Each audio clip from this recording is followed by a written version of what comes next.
So Amy says to me, David, I really just don't meet anyone good on dating apps. It just never happens. It never works. I just don't really feel connected to any of these people. Am I doing something wrong? Hello, this is the Self-Belief Chief podcast. You're here with David Holman. Make sure to subscribe to the podcast if you haven't done so already to catch up with the latest information, research, episodes, conversations. We're putting out content all of the time. So make sure to subscribe and let's begin. So Amy's telling me about online dating and she says, look, I don't think there are any good people out there. Really, I can't seem to find them. I can't see them. I said, okay, let me ask you a question.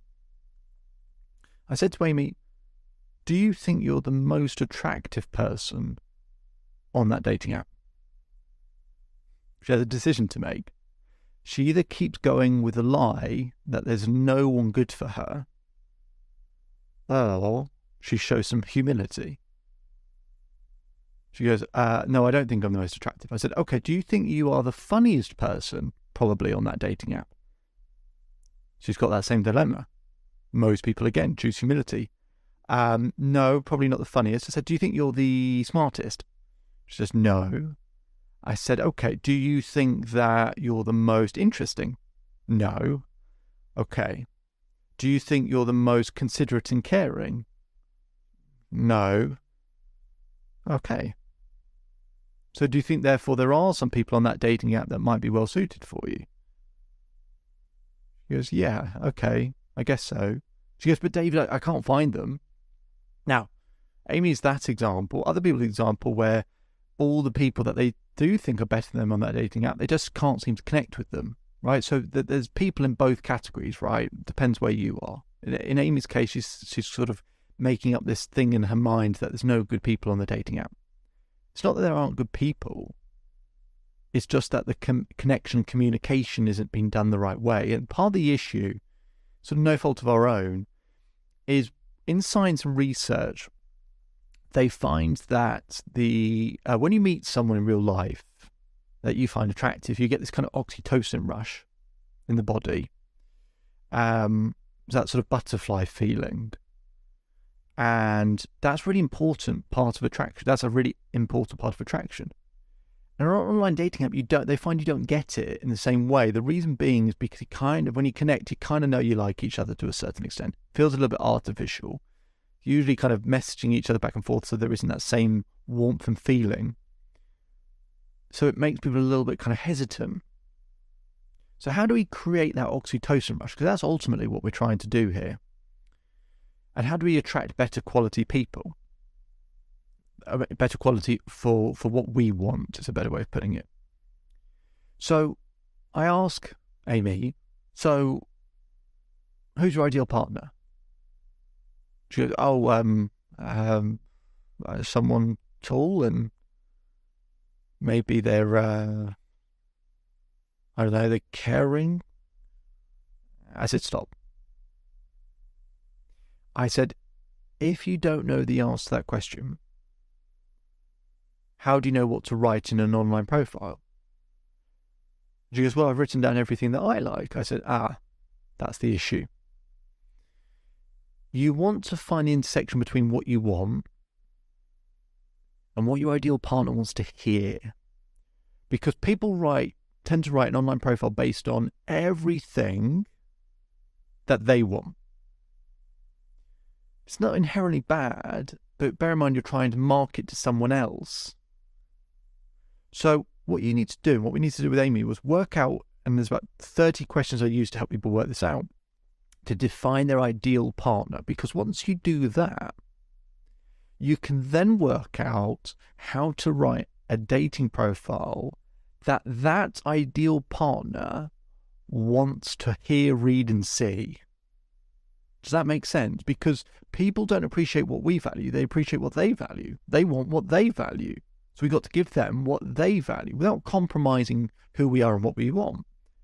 But what we're doing is defining what we want, who our ideal partner is. And then what would that person, based on all of that information, want to hear, read, and see? Because then, for example, I said to Amy, so let's look at some of the pictures you've used. And her ideal partner was described as very active, very spontaneous, very adventurous, very outdoorsy. And I said, let's look at your pictures. She has 3 pictures of her in a bar. Nothing inherently wrong with that. But I said, do you imagine your ideal partner regularly goes to a bar? She said, oh, no. I said, but your pictures say the opposite. They might be nice pictures of you, but they communicate the complete opposite. An ideal partner who they don't want to necessarily meet someone who regularly goes to a bar, just in this example, they're seeing that you regularly seem to go to a bar as half your pictures. So it makes them go, not so sure, because it's not exactly what they want. So every single part we then communicate in a way which appeals to them based on, the person we've described, so that actually they kind of, as a bit of a checklist when they're going through profile, they're going, yes, and they kind of go, it's like the person's in my head. They understand me better than me. Now, that might be almost slightly too idealistic, but actually, that's the feeling we're trying to get to and trying to create. Because imagine if someone did that for you, how amazing, how great that would feel. Feel great, wouldn't it? So, and we have to be clear about what we want, right? So you find, in terms of defining the ideal partner, being clear of what we want, and then based on that person, how would they like to hear, read, and see that profile? Once you do that, then you can get into that land of creating a bit of an oxytocin rush, because you're really creating a deep connection. And the real key is, don't list off 100 things that you want to do, because 1, it's really boring, talking really broadly, and 2, a really important part of creating that oxytocin rush is curiosity. So if you tell someone everything, then it's, they're not that interested, or they're not leaning in as much. It's like when you're, been in a relationship for 20, 30 years, everything about them. Well, one of the things that kills desire is familiarity, in that you know everything, or what the reality is, you think you know everything about them. When I work with those people, it's actually showing them the different sides of each other that they haven't necessarily seen, or to get them to look each other in the eyes, to remind them who that person actually is, and that there's something behind the eyes that's still attractive, that's still appealing. So we go back to Amy, we define that, and we start working out all of these things so that we can get a clearer perspective of what the ideal partner wants to hear, read, and see. And then we just talk about a couple of things. What things would that person be interested in? Then we write some stories that we've had in our life that appeal to those things that they value, and then maybe we leave the endings off.